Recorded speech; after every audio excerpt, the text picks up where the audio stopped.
ನಮಸ್ಕಾರ. First tube ನ ಮತ್ತೊಂದು ವಿಡಿಯೋಗೆ ಸ್ವಾಗತ. ಸ್ನೇಹಿತರೆ, ಕಾಲ ಬದಲಾದಂತೆ ಶತ್ರುಗಳ ಯುದ್ಧದ ಶೈಲಿ ಕೂಡ ಸಂಪೂರ್ಣವಾಗಿ ಬದಲಾಗುತ್ತೆ. ಹಿಂದೆಲ್ಲ ಶತ್ರುಗಳು ಗಡಿಯಲ್ಲಿ ನಿಂತು ಕೇವಲ AK-47 ಬಂದೂಕುಗಳನ್ನ ಹಿಡಿದು ಗುಂಡು ಹಾರಿಸ್ತಾ ಇದ್ರು. ಆದ್ರೆ ಇಂದು ಆ ಬಂದೂಕುಗಳ ಜಾಗದಲ್ಲಿ ಲ್ಯಾಪ್ಟಾಪ್ ಗಳು ಬಂದಿವೆ. ಸೈಬರ್ ಅಟ್ಯಾಕ್ ಗಳು, ಟೆಕ್ನಾಲಜಿಗಳ ಮೂಲಕ ಇಡೀ ದೇಶದ ಭದ್ರತೆಯನ್ನೇ ಬುಡಮೇಲು ಮಾಡುವಂತಹ ಹೈಟೆಕ್ ಕದನಗಳು ಶುರುವಾಗಿವೆ. ಭಾರತದ ಬಲಿಷ್ಠ ಸೇನೆಯ ಮುಂದೆ ನೇರವಾಗಿ ನಿಂತು ಯುದ್ಧ ಮಾಡಲು ಪಾಕಿಸ್ತಾನಕ್ಕೆ ಖಂಡಿತ ಧೈರ್ಯವಿಲ್ಲ. ಹೀಗಾಗಿ ಅವರು ಭಯೋತ್ಪಾದಕ ಸಂಘಟನೆಗಳ ಮೂಲಕ ನಮ್ಮ ಮೇಲೆ ನಿರಂತರವಾಗಿ ಕಣ್ಣಿಗೆ ಕಾಣದ ಛಾಯಾ ಯುದ್ಧವನ್ನ ಶುರು ಮಾಡಿದ್ದಾರೆ. ಆದ್ರೆ ಇದೀಗ ಭಾರತ ಗುಪ್ತಚರ ಇಲಾಖೆ ಕಣ್ಣಿಗೆ ಬಿದ್ದಿರುವಂತಹ ಒಂದು ಆಘಾತಕಾರಿ ರಿಪೋರ್ಟ್ ಇಡೀ ದೇಶದ ರಕ್ಷಣಾ ವಲಯವನ್ನೇ ಬೆಚ್ಚಿ ಬೀಳಿಸುವಂತೆ ಮಾಡಿದೆ. ಭಾರತದ ನಂಬರ್ 1 ಶತ್ರು ಎಂದೇ ಕರೆಸಿಕೊಳ್ತಾ ಇರುವಂತಹ ಲಷ್ಕರ್-ಇ-ತೊಯ್ಬಾ ಎನ್ನುವಂತಹ ಕರಾಳ ಉಗ್ರ ಸಂಘಟನೆ ತನ್ನ ಕೆಲಸದ ಶೈಲಿಯನ್ನ ಇದೀಗ ಕಂಪ್ಲೀಟ್ ಆಗಿ ಅಪ್ಗ್ರೇಡ್ ಮಾಡಿಬಿಟ್ಟಿದೆ. ನಮ್ಮ ದೇಶದ ಒಳಗೆ ನುಗ್ಗಲು ಮತ್ತು ನಮ್ಮ ವ್ಯವಸ್ಥೆಯನ್ನ ನಾಶ ಮಾಡಲು ಅವರು ಈಗ ಹೊಸ ರೀತಿಯ ತರಬೇತಿಯನ್ನ ಶುರು ಮಾಡಿದ್ದಾರೆ. ಅತ್ಯಂತ ಆಘಾತಕಾರಿ ವಿಚಾರ ಏನಂದ್ರೆ, ಈ ಉಗ್ರರು ಕೃತಕ ಬುದ್ಧಿಮತ್ತೆ ಅಂದ್ರೆ AI ಟೆಕ್ನಾಲಜಿಯನ್ನು ಬಳಸಿ AI ಜಿಹಾದ್ ಎನ್ನುವಂತಹ ಹೊಸ ಅಸ್ತ್ರವನ್ನ ಪ್ರಯೋಗಿಸಲು ಸಿದ್ಧರಾಗಿದ್ದಾರೆ. ಇದರ ಜೊತೆಗೆ ಭಾರತದ ಜಲಗಡಿಗಳ ಮೂಲಕ ಒಳನುಗ್ಗಲು ವಿಶೇಷವಾದ ಜಲರಾಕ್ಷಸರನ್ನ ಅಂದ್ರೆ ಈಜುಗಾರರ ಉಗ್ರರನ್ನ ತಯಾರು ಮಾಡುವಂತಹ ಬೃಹತ್ ಕ್ಯಾಂಪ್ಗಳು ಪಾಕಿಸ್ತಾನದಲ್ಲಿ ತಲೆ ಎತ್ತಿವೆ. ಈ ಎಲ್ಲಾ ಕರಾಳ ಷಡ್ಯಂತರಗಳ ಕುರಿತಾದ ಸ್ಪಷ್ಟವಾದ ವಿಡಿಯೋ ತುಣುಕು ಇದೀಗ ಭಾರತೀಯ ಗುಪ್ತಚರ ಇಲಾಖೆಯ ಕೈಗೆ ಸಿಕ್ಕಿವೆ. ಅಷ್ಟಕ್ಕೂ ಲಷ್ಕರ್-ಇ-ತೊಯ್ಬಾ ಸಂಘಟನೆ ಶುರು ಮಾಡಿರುವಂತಹ ಈ AI ಜಿಹಾದ್ ನ ಅಸಲಿ ರೂಪ ಎಂಥದ್ದು?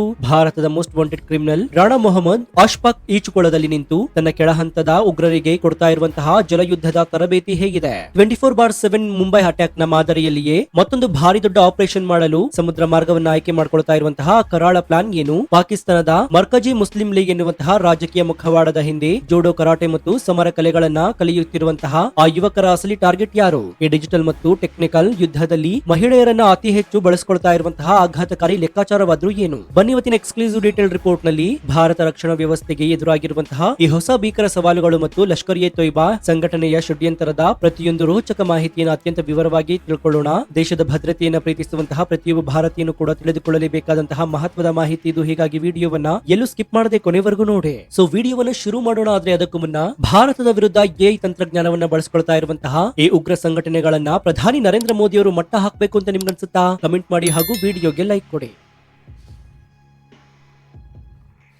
ಸ್ನೇಹಿತರೆ, ನಾವು ಮೊದಲು ಲಷ್ಕರ್ ಉಗ್ರರು ಶುರು ಮಾಡಿರುವಂತಹ ಭೌತಿಕ ತರಬೇತಿಯ ಕರಾಳ ಮುಖವನ್ನ ಅರ್ಥ ಮಾಡ್ಕೊಳ್ಬೇಕಾಗುತ್ತೆ. ಇತ್ತೀಚೆಗೆ ಗುಪ್ತಚರ ಇಲಾಖೆಯ ಕೈಗೆ ಸಿಕ್ಕಿರುವ ಒಂದು ಪ್ರಮುಖ ವಿಡಿಯೋ ತುಣುಕಿನಲ್ಲಿ ಭಾರತದ ಮೋಸ್ಟ್ ವಾಂಟೆಡ್ ಲಿಸ್ಟ್ ನಲ್ಲಿರುವಂತಹ ಲಷ್ಕರ್ ಕಮಾಂಡರ್ ರಾಣಾ ಮೊಹಮ್ಮದ್ ಅಶ್ಫಾಕ್ ಸ್ಪಷ್ಟವಾಗಿ ಕಾಣಿಸಿಕೊಂಡಿದ್ದಾನೆ. ಆ ವಿಡಿಯೋದಲ್ಲಿ ಆತ ತನ್ನ ಯುವ ಉಗ್ರರ ತಂಡಕ್ಕೆ ಒಂದು ಬೃಹತ್ ಈಜುಕೊಳದಲ್ಲಿ ಅತ್ಯಂತ ಕಠಿಣವಾದ ತರಬೇತಿಯನ್ನು ನೀಡ್ತಾ ಇದ್ದಾನೆ. ಇದು ಕೇವಲ ಸಾಮಾನ್ಯ ಈಜು ತರಬೇತಿಯಲ್ಲ, ಬದಲಾಗಿ ಇದೊಂದು ಪಕ್ಕಾ ವಾಟರ್ ಬೇಸ್ ಅಂದ್ರೆ ನೀರು ಆಧಾರಿತ ಒಳನುಸುಳುವಿಕೆಯ ಭಾರಿ ದೊಡ್ಡ ಮಿಲಿಟರಿ ಟ್ರೈನಿಂಗ್ ಆಗಿತ್ತು. ನೀರಿನ ಅಡಿಯಲ್ಲಿ ಬಹು ಉಸಿರು ಬಿಗಿ ಹಿಡಿದುಕೊಂಡು ಶತ್ರುಗಳ ಕಣ್ಣಿಗೆ ಕಾಣದಂತೆ ಹೇಗೆ ನುಸುಳ್ಕೊಳ್ಬೇಕು, ತೂಕದ ಶಸ್ತ್ರಾಸ್ತ್ರಗಳನ್ನ ನೀರಿನ ಒಳಗೆ ಹೇಗೆ ಸಾಗಿಸಬೇಕು ಎನ್ನುವಂತಹ ವಿಶೇಷ ಕೌಶಲ್ಯಗಳನ್ನ ಈ ಜಲರಾಕ್ಷಸರಿಗೆ ಕಲಿಸಿಕೊಡಲಾಗ್ತಾ ಇದೆ. ಗುಪ್ತಚರ ಮೂಲಗಳ ಪ್ರಕಾರ ಸಮುದ್ರ ಮಾರ್ಗಗಳು ಮತ್ತು ನದಿ ಪಾತ್ರಗಳ ಮೂಲಕ ಭಾರತದ ಗಡಿಯೊಳಗೆ ನುಗ್ಗಲು ವಿಶೇಷ ಕಾರ್ಯಾಚರಣೆಗಳಿಗೆ ಈ ತಂಡವನ್ನ ಬ್ರೇನ್ ವಾಶ್ ಮಾಡಿ ಸಿದ್ಧಪಡಿಸಲಾಗ್ತಾ ಇದೆ. ಈ ಜಲರಾಕ್ಷಸನ ತರಬೇತಿಯನ್ನು ನೋಡಿದಾಗ ಪ್ರತಿಯೊಬ್ಬ ಭಾರತೀಯನಿಗೂ ಕೂಡ ನೆನಪಾಗುವುದು 2008 ನವೆಂಬರ್ 26 ಮುಂಬೈ ಮಹಾನಗರದಲ್ಲಿ ನಡೆದಂತಹ ಭೀಕರ ರಕ್ತಪಾತ.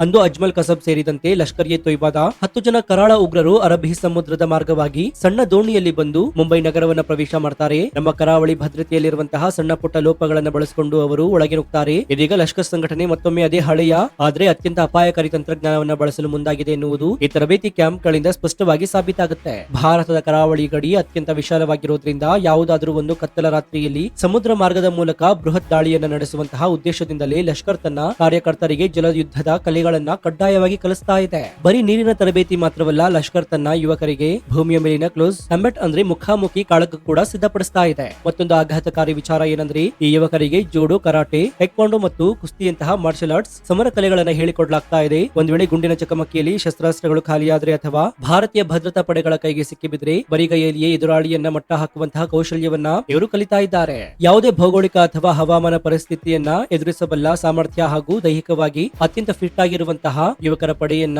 ಕಟ್ಟುವುದೇ ಈ ಕರಾಳ ಶಿಬಿರಗಳ ಪ್ರಮುಖ ಟಾರ್ಗೆಟ್ ಆಗಿದೆ. ಇತ್ತೀಚೆಗಷ್ಟೇ ಕಾಶ್ಮೀರ ಕಣಿವೆಯಲ್ಲಿ ಹಿಂದೂಗಳ ವಿರುದ್ಧ ಜಿಹಾದ್ಗೆ ಲಷ್ಕರ್ ಕರೆ ನೀಡಿದ್ದು ಈ ಸಂದರ್ಭದಲ್ಲಿ ನಾವು ಗಂಭೀರವಾಗಿ ನೆನಪಿಸಿಕೊಳ್ಬೇಕಾಗತ್ತೆ. ಇಷ್ಟೆಲ್ಲ ಕಠಿಣವಾದಂತಹ ತರಬೇತಿಗಳು ಪಾಕಿಸ್ತಾನದಲ್ಲಿ ರಾಜಾರೋಷವಾಗಿ ನಡೀತಾ ಇವೆ ಅಂತಂದ್ರೆ ಅಲ್ಲಿನ ಸರ್ಕಾರ ಮತ್ತು ಸೇನೆಯ ಸಂಪೂರ್ಣ ಬೆಂಬಲ ಖಂಡಿತವಾಗಿಯೂ ಕೂಡ ಇದ್ದೇ ಇರುತ್ತೆ. ಅಂತಾರಾಷ್ಟ್ರೀಯ ಮಟ್ಟದಲ್ಲಿ ಹಣಕಾಸು ನಿರ್ಬಂಧಗಳಿಂದ ತಪ್ಪಿಸಿಕೊಳ್ಳಲು ಲಷ್ಕರ್-ಇ-ತೊಯ್ಬಾ ಸಂಘಟನೆ ಪಾಕಿಸ್ತಾನದ ಮುರ್ಕಜಿ ಮುಸ್ಲಿಂ ಲೀಗ್ ಎನ್ನುವಂತಹ ಒಂದು ರಾಜಕೀಯ ಮುಖವಾಡವನ್ನು ಧರಿಸಿದೆ. ಈ ಮುಸ್ಲಿಂ ಲೀಗ್ ನ ಹೆಸರಿನಲ್ಲಿ ಪಾಕಿಸ್ತಾನದ ನಗರ ಪ್ರದೇಶಗಳಲ್ಲಿ ಯುವಕರಿಗೆ ದೈಹಿಕ ಮತ್ತು ತಾಂತ್ರಿಕ ತರಬೇತಿ ನೀಡುವ ನೆಪದಲ್ಲಿ ಬೃಹತ್ ಶಿಬಿರಗಳನ್ನ ತೆರೆಯಲಾಗಿದೆ. ಹೊರಗಡೆ ನೋಡಲು ಇವು ಕ್ರೀಡಾ ತರಬೇತಿ ಕೇಂದ್ರಗಳಂತೆ ಕಾಣಿಸುತ್ತೆ, ಆದ್ರೆ ಒಳಗೆ ಹೋದ್ರೆ ಇದು ಅಪ್ಪಟ ಉಗ್ರರನ್ನ ಹುಟ್ಟು ಹಾಕುವಂತಹ ಫ್ಯಾಕ್ಟರಿಗಳಾಗಿದೆ. ಹಿರಿಯ ಲಷ್ಕರ್ ಕಮಾಂಡೋಗಳು ಮತ್ತು ತರಬೇತಿದಾರರು ಆಗಾಗ ಈ ಕೇಂದ್ರಗಳಿಗೆ ಭೇಟಿ ನೀಡಿ ಯುವಕರ ತಲೆಗೆ ಭಾರತ ವಿರೋಧಿ ವಿಷಬೀಜವನ್ನ ಬಿತ್ತಾ ಇದ್ದಾರೆ ಅಂತ ನಮ್ಮ ಭಾರತೀಯ ಗುಪ್ತಚರ ಅಧಿಕಾರಿಗಳು ಅತ್ಯಂತ ಕಳವಳದಿಂದ ಸ್ಪಷ್ಟಪಡಿಸಿದ್ದಾರೆ. ಈ ಎಲ್ಲ ದೈಹಿಕ ತರಬೇತಿಗಳಿಗಿಂತ ಭಾರತವನ್ನ ಅತಿ ಹೆಚ್ಚು ಕಾಡ್ತಾ ಇರುವಂತಹ ಮತ್ತೊಂದು ಬಹುದೊಡ್ಡ ಸವಾಲು ಅಂದ್ರೆ ಅದು ಲಷ್ಕರ್ ಕೈಗೆ ಸಿಕ್ಕಿರುವಂತಹ ಎಐ ಅಂದ್ರೆ ಆರ್ಟಿಫಿಷಿಯಲ್ ಇಂಟೆಲಿಜೆನ್ಸ್ ತಂತ್ರಜ್ಞಾನ.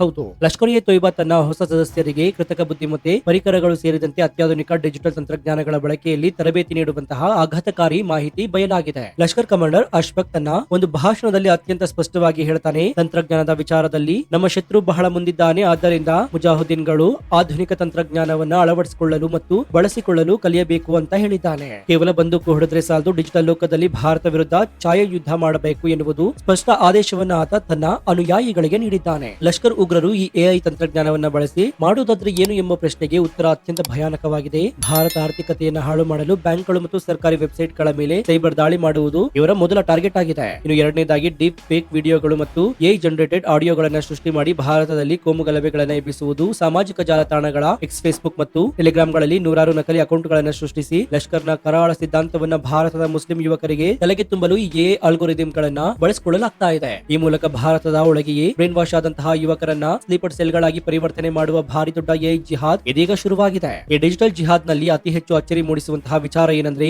ಈ ಎಐ ಕಾರ್ಯಕ್ರಮದಲ್ಲಿ ಮಹಿಳೆಯರು ಹೆಚ್ಚಿನ ಸಂಖ್ಯೆಯಲ್ಲಿ ಭಾಗವಹಿಸ್ತಾ ಇರುವುದು. ಸಾಮಾನ್ಯವಾಗಿ ಉಗ್ರಗಾಮಿ ಸಂಘಟನೆಗಳಲ್ಲಿ ಮಹಿಳೆಯರನ್ನ ಕೇವಲ ಆಶ್ರಯ ನೀಡಲು ಅಥವಾ ಹಿಂದಿನಿಂದ ಸಹಾಯ ಮಾಡಲು ಬಳಸಿಕೊಳ್ಳಲಾಗ್ತಾ ಇತ್ತು. ಆದ್ರೆ ಈಗ ಲಷ್ಕರ್ ಸಂಘಟನೆಯೇ ವಿದ್ಯಾವಂತ ಯುವತಿಯರನ್ನ ನೇರವಾಗಿ ನೇಮಕಾತಿ ಮಾಡಿಕೊಂಡು ಅವರಿಗೆ ಎಐ ಪರಿಕರಗಳ ಬಗ್ಗೆ, ಸೈಬರ್ ಹ್ಯಾಕಿಂಗ್ ಮತ್ತು ಡಿಜಿಟಲ್ ಪ್ರೊಪೋಗಂಡಾ ಬಗ್ಗೆ ತರಬೇತಿಯನ್ನು ನೀಡ್ತಾ ಇದ್ದಾರೆ. ಮಹಿಳೆಯರು ಆನ್ಲೈನ್ ನಲ್ಲಿ ಸುಲಭವಾಗಿ ಅನುಕಂಪ ಮತ್ತು ನಂಬಿಕೆಯನ್ನು ಗಿಟ್ಟಿಸಿಕೊಳ್ತಾರೆ ಎನ್ನುವ ಕಾರಣಕ್ಕಾಗಿ ಹನಿ ಟ್ರ್ಯಾಪ್ ಮೂಲಕ ಭಾರತೀಯ ಯೋಧರು ಮತ್ತು ಅಧಿಕಾರಿಗಳಿಂದ ಗುಪ್ತ ಮಾಹಿತಿಗಳನ್ನ ಕದಿಯಲು ಈ ಮಹಿಳಾ ಟೆಕ್ನಿಕ್ ವಿಭಾಗಗಳನ್ನ ಅಸ್ತ್ರವನ್ನಾಗಿ ಬಳಸಿಕೊಳ್ಳುವ ಕರಾಳ ಷಡ್ಯಂತ್ರ ಇಲ್ಲಿ ಅಡಗಿದೆ. ಪಾಕಿಸ್ತಾನದಲ್ಲಿ ನಡೀತಾ ಇರುವಂತಹ ಈ ಪ್ರತಿಯೊಂದು ಬೆಳವಣಿಗೆಯು ಭಾರತೀಯ ಗುಪ್ತಚರ ಇಲಾಖೆಯಾದ ರಾ ಮತ್ತು ಐಬಿ ಅಧಿಕಾರಿಗಳ ಹದ್ದಿನ ಕಣ್ಣಿನಿಂದ ಒಂದು ಚೂರು ಕೂಡ ತಪ್ಪಿಸಿಕೊಳ್ಳಲು ಸಾಧ್ಯವಿಲ್ಲ. ಹೆಸರು ಹೇಳಲು ಇಚ್ಛಿಸದಂತಹ ಹಿರಿಯ ಗುಪ್ತಚರ ಅಧಿಕಾರಿಯೊಬ್ಬರು ಸ್ಪಷ್ಟಪಡಿಸಿದಂತೆ, ಏಜೆನ್ಸಿಗಳು ಪಾಕಿಸ್ತಾನದಲ್ಲಿನ ಈ ಪ್ರತಿಯೊಂದು ಚಟುವಟಿಕೆಗಳನ್ನ ಸೆಕೆಂಡ್ಗೂ ಕೂಡ ಸೂಕ್ಷ್ಮವಾಗಿ ಗಮನಿಸ್ತಾ ಇದ್ದಾವೆ. ಭವಿಷ್ಯದಲ್ಲಿ ನಡೆಯಬಹುದಾದ ಸಮುದ್ರ ಒಳನುಸುಳುವಿಕೆ, ಸೈಬರ್ ದಾಳಿ ಮತ್ತು ಸಾಮಾಜಿಕ ಮಾಧ್ಯಮಗಳ ಪ್ರಚಾರವನ್ನ ಎದುರಿಸಲು ನಮ್ಮ ಭದ್ರತಾ ಪಡೆಗಳು ಕೂಡ ಕಂಪ್ಲೀಟ್ ಆಗಿ ಸಜ್ಜಾಗಿವೆ. ಲಷ್ಕರ್ ಎ ತೊಯ್ಬಾ ಎಐ ಅಳವಡಿಕೆಯಿಂದಾಗಿ ತನ್ನ ವೇಗವನ್ನು ಹೆಚ್ಚಿಸಿಕೊಂಡ್ರೆ ಭಾರತೀಯ ಸಂಸ್ಥೆಗಳು ಅದಕ್ಕಿಂತ 10 ಪಟ್ಟು ಅಡ್ವಾನ್ಸ್ ಆದಂತಹ ಟೆಕ್ನಾಲಜಿಯನ್ನು ಬಳಸಿ ಅವರ ಡಿಜಿಟಲ್ ನೆಟ್ವರ್ಕ್ ಅನ್ನ ಧೂಳಿಪಟ ಮಾಡಲು ಕೌಂಟರ್ ಟೆರರಿಸಂ ವಿಭಾಗವನ್ನ ಈಗಾಗಲೇ ಆಕ್ಟಿವ್ ಮಾಡಿದೆ. ಜಲರಾಕ್ಷಸನ ತರಬೇತಿಯ ವರದಿಗಳು ಬಂದ ತಕ್ಷಣವೇ ಭಾರತೀಯ ನೌಕಾಪಡೆ ಮತ್ತು ಇಂಡಿಯನ್ ಕೋಸ್ಟ್ ಗಾರ್ಡ್ ತಮ್ಮ ಗಸ್ತು ಕಾರ್ಯಾಚರಣೆಯನ್ನ ವಿಪರೀತವಾಗಿ ಹೆಚ್ಚಿಸಿದ್ದಾರೆ. ಗುಜರಾತ್ ನಿಂದ ಹಿಡಿದು ಕೇರಳದವರೆಗೆ ಸಂಪೂರ್ಣ ಕರಾವಳಿ ತೀರವನ್ನ ಅತ್ಯಾಧುನಿಕ ರಾಡರ್ಗಳು ಮತ್ತು ಡ್ರೋನ್ಗಳ ಮೂಲಕ ನಿರಂತರವಾಗಿ ಸ್ಕ್ಯಾನ್ ಮಾಡಲಾಗ್ತಾ ಇದೆ. ಮೀನುಗಾರರು ಅಲರ್ಟ್ ಮಾಡಿ ಯಾವುದೇ ಅನುಮಾನಾಸ್ಪದ ದೋಣಿಗಳು ಅಥವಾ ವ್ಯಕ್ತಿಗಳು ಕಂಡು ಬಂದರೆ ತಕ್ಷಣವೇ ಮಾಹಿತಿ ನೀಡುವಂತೆ ಸೂಚಿಸಲಾಗಿದೆ. 26/11 ಘಟನೆಯಿಂದ ಪಾಠ ಕಲಿತಿರುವಂತಹ ಭಾರತ ಈಗ ಕರಾವಳಿ ಭದ್ರತೆಯಲ್ಲಿ ಅಕ್ಷರಶಃ ಉಕ್ಕಿನ ಕೋಟೆಯನ್ನು ನಿರ್ಮಾಣ ಮಾಡಿದೆ ಅಂದ್ರೆ ತಪ್ಪಾಗುವುದಿಲ್ಲ. ಇನ್ನು ವೀಕ್ಷಕರೇ, ಲಷ್ಕರ್ ನಂತಹ ಉಗ್ರ ಸಂಘಟನೆಗಳು ಎಐ ಜಿಹಾದ್ ಅನ್ನ ಶುರು ಮಾಡಿದಾಗ ಅದರಿಂದ ದೇಶವನ್ನ ಕಾಪಾಡುವ ಜವಾಬ್ದಾರಿ ಕೇವಲ ಸೈನ್ಯಕ್ಕೆ ಮಾತ್ರ ಸೇರಿರುವುದಿಲ್ಲ, ಬದಲಾಗಿ ಪ್ರತಿಯೊಬ್ಬ ನಾಗರಿಕನು ಕೂಡ ಇದರಲ್ಲಿ ಭಾಗವಹಿಸಬೇಕಾಗುತ್ತೆ. ಸಾಮಾಜಿಕ ಜಾಲತಾಣದಲ್ಲಿ ಬರುವಂತಹ ಪ್ರತಿಯೊಂದು ವಿಡಿಯೋ ಮತ್ತು ಆಡಿಯೋಗಳನ್ನ ಕುರುಡಾಗಿ ನಂಬಬಾರದು. ಸಮಾಜದಲ್ಲಿ ಧಾರ್ಮಿಕ ದ್ವೇಷ ಹುಟ್ಟಿಸುವಂತಹ ಅಥವಾ ದೇಶದ ವಿರೋಧಿ ಭಾವನೆಗಳನ್ನ ಕೆರಳಿಸುವಂತಹ ಯಾವುದೇ ಪೋಸ್ಟ್ಗಳು ಕಂಡು ಬಂದ್ರೆ ತಕ್ಷಣವೇ ಸೈಬರ್ ಕ್ರೈಮ್ ವಿಭಾಗಕ್ಕೆ ವರದಿ ಮಾಡಬೇಕು. ನಮ್ಮ ಯುವಕರು ಆನ್ಲೈನ್ ನಲ್ಲಿ ಅಪರಿಚಿತರೊಂದಿಗೆ ಮಾಹಿತಿ ಹಂಚಿಕೊಳ್ಳುವ ಅತ್ಯಂತ ಎಚ್ಚರಿಕೆಯಿಂದ ಇರಬೇಕಾಗುತ್ತೆ. ಈ ಡಿಜಿಟಲ್ ಯುದ್ಧದಲ್ಲಿ ನಮ್ಮ ಪ್ರಜ್ಞೆ ಮತ್ತು ಜಾಗೃತಿಯೇ ನಮ್ಮ ದೇಶದ ಅತಿದೊಡ್ಡ ರಕ್ಷಾ ಕವಚವಾಗಿದೆ. ಒಟ್ಟಾರೆಯಾಗಿ ಹೇಳೋದಾದ್ರೆ ಸ್ನೇಹಿತರೆ, ಗಡಿಯಾಚೆಯಿಂದ ಬರುವಂತಹ ಯಾವುದೇ ರೀತಿಯ ಹೊಸ ಸವಾಲುಗಳನ್ನು ಎದುರಿಸಲು ನವ ಭಾರತ ಸಂಪೂರ್ಣವಾಗಿ ಶಕ್ತವಾಗಿದೆ.